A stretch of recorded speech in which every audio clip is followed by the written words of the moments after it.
Hiya, only me. So today I'm going to be talking about some of the weird things that have gone on in the world. Some believe, extraterrestrial kind of stuff, supernatural kind of stuff, or just things that just purely are unexplained. So here we go. So this first one is, I apologise for any pronunciations from this or mispronunciations. This one is in Japan, so it's Aikagara Forest. It's right at the base of Mount Fuji, a mountain that can be seen from almost anywhere in Japan, which is 60 miles southwest of Tokyo. So from a very young age, children are told not to go there, as it's believed to be an evil place, as every year around 100 Japanese citizens visit the woods and they commit suicide. It is said that when you approach the forest, there is an eerie feeling of dread and hopelessness. It is known as Suicide Forest, and it has signs at the entrances telling people to turn back and seek help. It's believed that because Japanese people are known to be close to nature, it could be a reason they go there, or maybe it's their way of doing it so their loved ones do not have to find them in the state that they will be found. Now, every year the mountain guards visit the place to sort of, clean up the forest just in general. Obviously, they know they are going to find dead bodies. They find around 150 people whilst doing so. They find personal belongings, notes, and of course people at all different sort of stages. Most hang themselves, and there are nooses all around, some used and others not, which may mean some do go in and decide not to, or they simply just do it somewhere else. Now, there is a theory, this is more of the extraterrestrial ones. Some believe that due to the name of Fiji Mountain being named after the goddess Fiji, who visited and brought knowledge to the people, that the mountain is known as the world navel. So, according to legend, the earth meets the sky, and where it meets, it's known as a heaven's gate, a place where human beings pass from earth to the heavens, and a place where otherworldly entities may enter.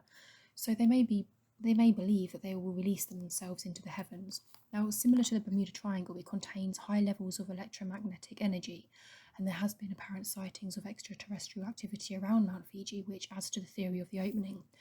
And as it is believed that in many areas where dimensional portals may exist, there are high levels of magnetic anomalies, negative and positive. So it could be that the magnetic fields draw people there.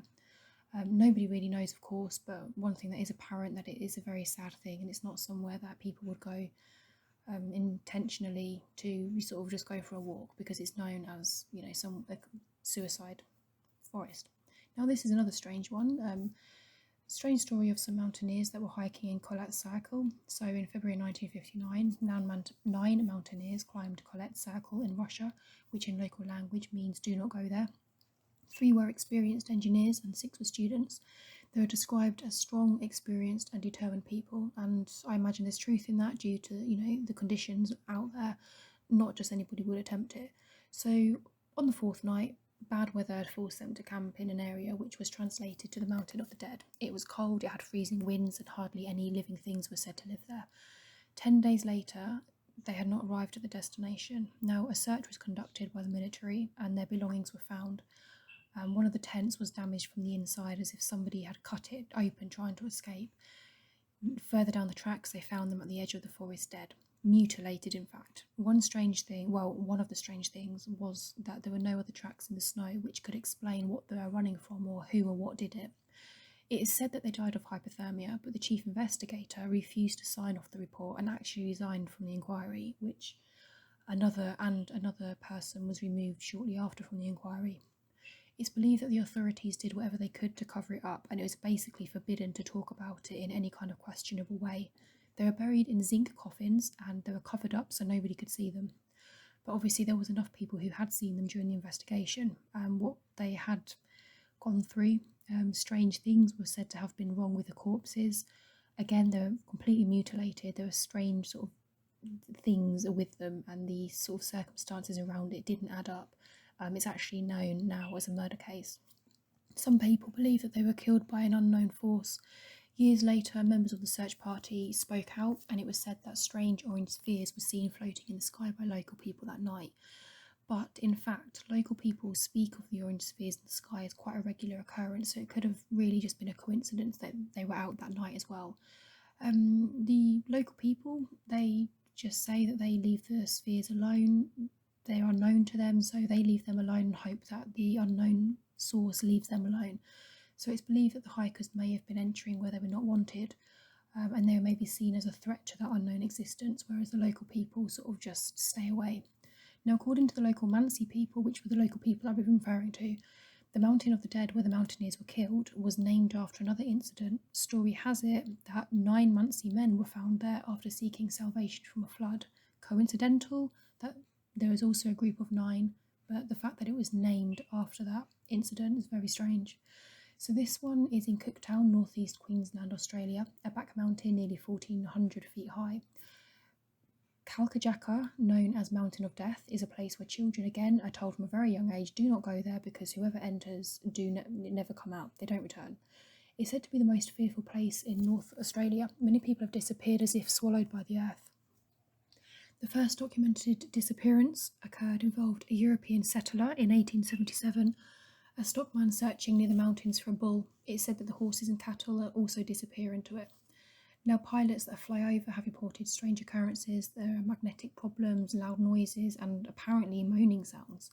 Some believe an entrance to an underground empire inhabited by lizard creatures and evil monsters. The locals call them demons or spirits.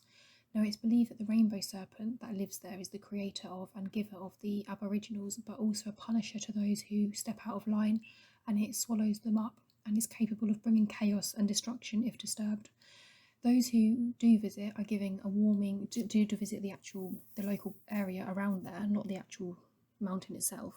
They are given a warming and smoking ceremony, so the serpent will recognise the smell as a local and just stay away. So explorers entered the mountain to find out what was going on. They used ropes and came across many holes, and when they got to the middle of the mountain, they realised they could either go up, down, sideways, any way really, but each way was blocked with sand and nothing was found. So the extra-terrestrial theories come into play here. So the unusual terrain may be explained by the fact that a spacecraft could have landed there many years ago, and that the lasting radiation from the spacecraft could be causing deaths. Another reason that points to this is because in 1872 an expedition led by William Hahn discovered gold in Palmer River, and 55 tonnes of it had been removed in the period of 20 years. And with obviously gold being so important, some believe that maybe extraterrestrials were coming down for it and that was their landing, so maybe it was an ancient mining operation thousands and thousands of years ago. That's another theory. Now the last one in the video I'm talking about is somewhere called Yakutia in Syberia, again known as the Valley of Death. It's the north region of Syberia, and it's one of the most unexplored places in the world. This particular place is a place where local people will just not venture into. It is said that nobody comes out alive. Locals have been reluctant to speak about what goes on. In the Yako tribe, describe it as an uninhabitable place to live. In 1854, geographer Richard Kolmak was appointed by the Russian Geographical Society to go into the river, and in his journal he wrote about and described these metallic objects. Now the locals described them as cauldrons.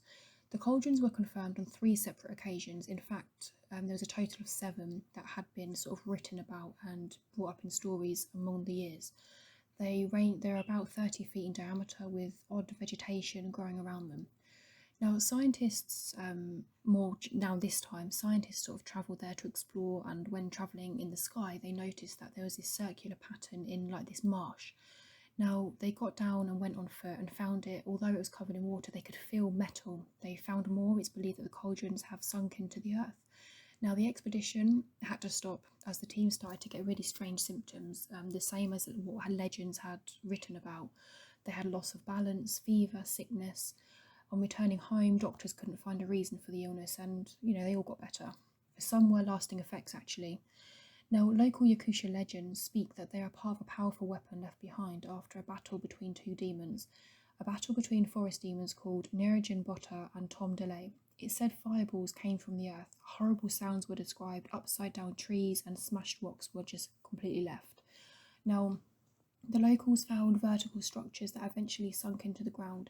It's believed by some that there is an underground installation that becomes active when needing to shoot things that are coming towards the earth to save the earth, and that may be what they are. So which brings to the question of who lived on earth before us, or had it been visited by some unknown forces. So they're all the stories for today's video, all very interesting, some obviously very sad.